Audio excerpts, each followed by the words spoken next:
Welcome to another episode of Winning with Win. This channel is about how you can invest in your health for optimal performance. On the last video, I talked about the impact of diabetes to the community. And today I want to really focus on the diet strategies that can help you reverse diabetes. And the reason you want to prevent or reverse diabetes is because it robs you of your potential. And if you want to live a vibrant quality of life, blood sugar regulation is key. And also, diabetes can cost you and your fellow community members that don't even have diabetes, millions of dollars every year on Guam to treat diabetes. But before I get into some solutions, I want to preface this next part by saying diabetes is a multifactorial disease. Stress, sleep, sedentary life, genetics play a role, but the main driver of type 2 diabetes is it's a nutritional disease. And there are various paths to achieving your goal of reversing diabetes, but I want to focus on the carb insulin model viewpoint today.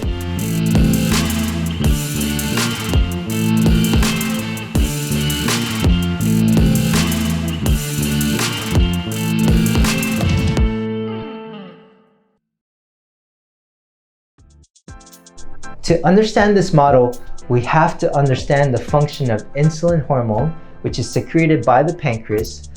The most known function of insulin is that when we eat foods, primarily with carbohydrates, it breaks down into glucose in the digestive system, and it's released into the bloodstream, and the pancreas responds by secreting insulin into the bloodstream, which then helps to shuttle that glucose fuel into our cells.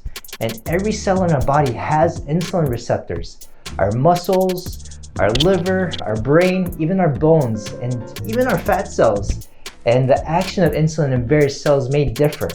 Like in our bone, insulin can help with stimulating growth and bone density. But the overarching theme of insulin seems to be anabolic in nature, and it helps to drive cell growth and energy storage. And the carb insulin model of diabetes states that too much carbohydrates intake over the years, which tends to spike insulin much more than protein and fats, and it leads to chronically elevated insulin levels in our bloodstream. And if we have too much excess of glucose in the bloodstream and we have reached capacity of storing excess glucose in the form of glycogen in our liver or in our muscles, insulin helps to convert that excess glucose to fat. And over time, we develop insulin resistance, and insulin is no longer efficient in removing glucose out of the bloodstream despite pumping more and more insulin from the pancreas. And based on this hypothesis, it makes sense that the low carb or the very low carb diet, like the ketogenic diet, would be ideal for diabetes reversal. And a lot of physicians and dietitians don't quite agree with the ketogenic diet because it might raise LDL cholesterol or it might be too restrictive of a diet. But you can't really deny that the fact that it works for countless people to reverse metabolic syndrome. So I don't think the medical community should totally dismiss it, and it should still be a strategic option to reverse diabetes. And I definitely think you should consider the ketogenic diet, especially if you have recurrent seizures or epilepsy, along with diabetes, as scientific evidence is very clear and very strong that it helps really reduce seizure frequency. So how can you get started with the very low carb diet like the ketogenic diet?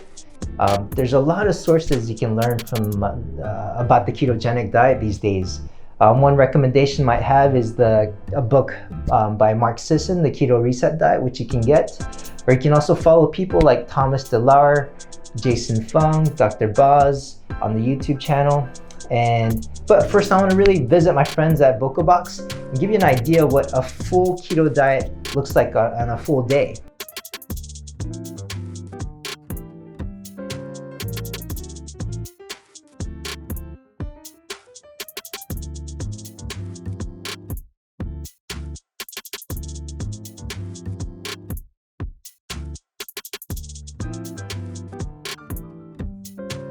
Before you start a ketogenic diet, there are some things you have to consider.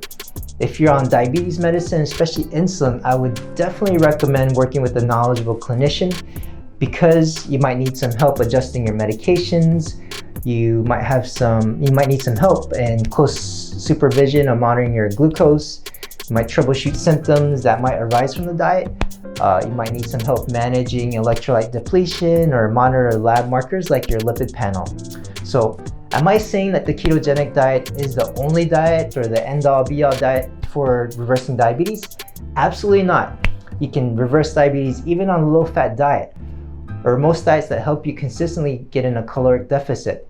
But after doing a lot of food surveys, over like 1,000 patients, I would say a majority of people with diabetes overconsume calories with ultra-processed foods that are high in both carbs and fats. And these foods might be anything from burger and fries to 3 slices of pizza, cookies, a caramel macchiato. And most people are not really tipping the scale in the protein department unless they're eating a 20-ounce tomahawk steak every night. Most portion sizes, even if you eat out every day, is about 30 to 50 grams of protein per meal, which is about my recommended amount of protein intake. And just kind of a good rule of thumb for protein intake is to consume about 1 gram per pound of body weight. So if you weigh about 150 pounds, then you should consume about 150 grams of protein a day. So really, that leaves you with really restricting your carbs or your fats to go below your maintenance calories. And teaching someone to calculate all the different various macronutrients is just way too complicated to start. So I believe the best and most efficient way to teach someone is to really count your carbs and just set a daily target. And generally, when you're focused and restricting your carbs, you tend to really decrease the hyperpalatable, the caloric dense foods, and instead you start incorporating more nutrient dense, high fiber whole foods. So if you want to go deep into ketosis and live the ketogenic lifestyle, I gave you some sources earlier, but if you really want to simplify things and dabble into a low carb diet, download an app that I personally use to track my macros on your phone called Carb. And the subscription runs about $10 or even less and per month. And if you really want to go on a very low carb diet, try to hit about 25 to 50 grams of carbs per day. Which is about 5 to 10% of your total caloric intake. And for a low carb diet, try to shoot for about 10 to 20% of caloric intake, which is about 100 grams per day. And until next time, invest in your health for meaningful gains.